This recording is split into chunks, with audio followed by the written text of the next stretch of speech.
الحمد للہ رب العالمین والصلاة والسلام علی سید الانبیاء والمرسلین وعلی ذریتہ وعطرتہ واہل بیتہ واصحابہ واولیاء امتہ اجمعین، اما بعد فاعوذ باللہ من الشیطان الرجیم، بسم اللہ الرحمن الرحیم۔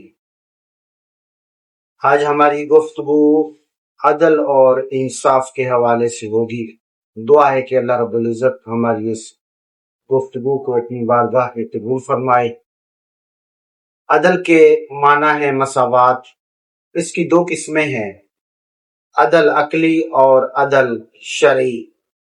عدل عقلی یہ ہے کہ اس شخص کے ساتھ نیکی کی جائے جس نے آپ کے ساتھ نیکی کی ہو، اور اس شخص سے اذیت اور ضرر کو دور کیا جائے جس نے تم سے اذیت کو دور کیا ہے۔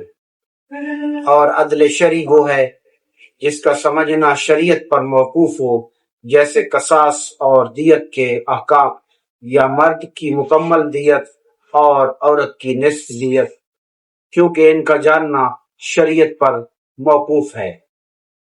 عدل اور احسان میں یہ فرق ہے کہ برائی کا بدلے برائی سے دینا عدل ہے، اور برائی کا بدلہ نیکی سے دینا احسان ہے، اور کسی کی نیکی کے بدلے میں اتنی ہی نیکی کرنا عدل اور اس سے زائد نیکی کرنا احسان ہے، اور کسی کے شر کے مقابلہ میں اتنا ہی شر کرنا عدل اور اس سے کم شر کرنا احسان ہے۔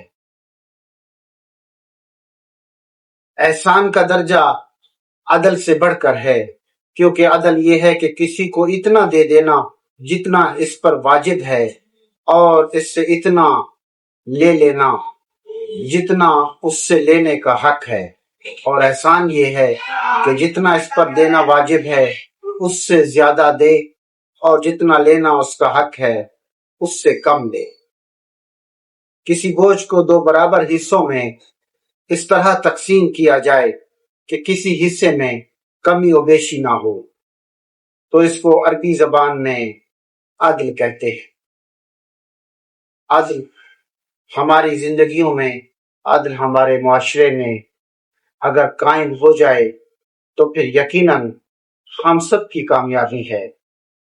دعا ہے کہ اللہ رب العزت ہمیں عدل اور انصاف کے ساتھ رہنے اور اس پہ عمل پیرا ہونے کی توفیق عطا فرمائے۔ وما علینا الا البلاغ المبین۔